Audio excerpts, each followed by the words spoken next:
was just wondering, who said ho ho ho first? Santa Claus or the Jolly Green Giant? What? Oh! Hi everybody, it's your pal Muley the Mule here, and welcome to another episode of Muley Reads. I am Muley the Mule, and I read. So today I'm going to read a very special holiday story. Yeah, this is a story about a young boy who lays awake one Christmas Eve and gets a chance to go on a magical trip to the North Pole. He goes through dark forests and over tall mountains and across a desert of ice. The Polar Express train makes its way to the city atop the world, where the boy will make his Christmas wish. Yeah, and this book is called The Polar Express. This is also how polar bears travel. Yeah. Well, let's read it together. You ready? All right. The Polar Express, written and illustrated by Chris Van Allsburg. Houghton, Mifflin, Harcourt, Boston, New York. They're all over the place. The Polar Express. On Christmas Eve, many years ago, I lay quietly in my bed. I did not rustle the sheets. I breathed slowly and silently. I was listening for a sound a friend had told me I'd never hear. The ringing bells of Santa's sleigh. There is no Santa, my friend had insisted, but I knew he was wrong. Late that night, I did hear sounds, though not of ringing bells. From outside came the sounds of hissing steam and squeaking metal. I looked through my window and saw a train standing perfectly still in front of my house. It was wrapped in an apron of steam. Snowflakes fell lightly around it. A conductor stood at the open door of one of the cars. He took a large pocket watch from his vest, then looked up at my window. I put on my slippers and robe. I tiptoed downstairs and out the door. "All aboard!" the conductor cried out. I ran up to him. "Well," he said, "are you coming?" "Where?" I asked. "Why, to the North Pole, of course," was his answer. "This is the Polar Express." I took his outstretched hand and he pulled me aboard. The train was filled with other children, all in their pajamas and nightgowns. We sang Christmas carols and ate candies with nougat centers as white as snow. We drank hot cocoa as thick and rich as melted chocolate bars. Outside, the lights of towns and villages flickered in the distance as the Polar Express raced northward. Soon, there were no more lights to be seen.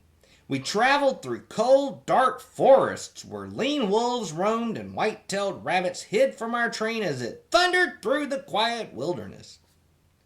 We climbed mountains so high it seemed as if we would scrape the moon.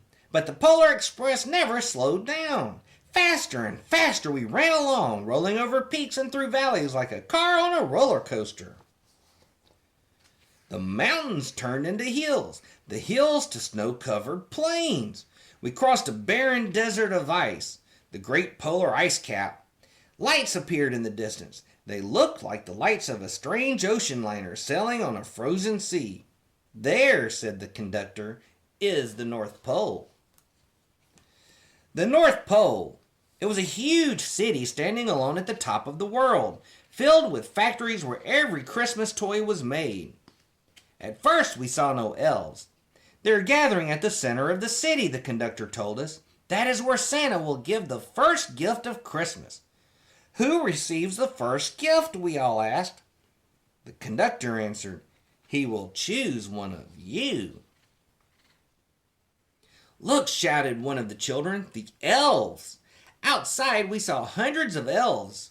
As our train drew closer to the center of the North Pole, we slowed to a crawl. So crowded were the streets with Santa's helpers, when the Polar Express could go no farther, we stopped and the conductor led us outside. We passed through the crowd to the edge of a large open circle. In front of us stood Santa's sleigh.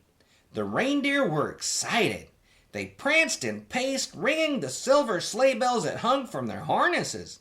It was a magical sound like nothing I'd ever heard. Across the circle, the elves moved apart and Santa Claus appeared. The elves cheered wildly. He marched over to us and, pointing to me, said, "Let's have this fellow here." He jumped into his sleigh. The conductor handed me up. I sat on Santa's knee and he asked, "Now, What would you like for Christmas? I knew that I could have any gift I could imagine, but the thing I wanted most for Christmas was not inside Santa's giant bag. What I wanted more than anything was one silver bell from Santa's sleigh. When I asked, Santa smiled. Then he gave me a hug and told an elf to cut a bell from a reindeer's harness. The elf tossed it up to Santa. He stood holding the bell high above him and called out, "The first gift of Christmas!" A clock struck midnight as the elves roared their approval. Santa handed the bell to me and I put it in my bathrobe pocket. The conductor helped me down from the sleigh. Santa shouted out the reindeers' names and cracked his whip. His team charged forward and climbed into the air. Santa circled once above us, then disappeared in the cold, dark polar sky. As soon as we were back inside the Polar Express, the other children asked to see the bell. I reached into my pocket, but the only thing I felt was a hole. I had lost the silver bell from Santa's sleigh. "Let's hurry outside and look for it," one of the children said, but the train gave a sudden lurch and started moving. We were on our way home. It broke my heart to lose the bell. When the train reached my house, I sadly left the other children. I stood at my doorway and waved goodbye. The conductor said something from the moving train, but I couldn't hear him. "What?" I yelled out. He cupped his hands around his mouth. "Merry Christmas," he shouted.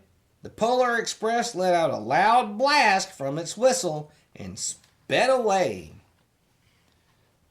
On Christmas morning, my little sister Sarah and I opened our presents. When it looked as if everything had been unwrapped, Sarah found one last small box behind the tree. It had my name on it. Inside was a silver bell. There was a note. "Found this on the seat of my sleigh. Fix that hole in your pocket. Signed, Mr. C." I shook the bell. It made the most beautiful sound my sister and I had ever heard. But my mother said, "Oh, that's too bad." "Yes," said my father, "it's broken." When I'd shaken the bell, my parents had not heard a sound. At one time, most of my friends could hear the bell, but as years passed, it fell silent for all of them. Even Sarah found one Christmas that she could no longer hear its sweet sound. Though I've grown old, the bell still rings for me as it does for all who truly believe. Wow, isn't that a great book, my friends? Yeah, what kind of wishes do you like to make? Are there special things you'd like to have happen for Christmas or for any other holidays or even through the year? Maybe even for your birthday. Always remember to wish for good things for yourself and for other people because you and they deserve it. This is your pal Muley the Mule and I'm saying see ya soon! Which way? That way again?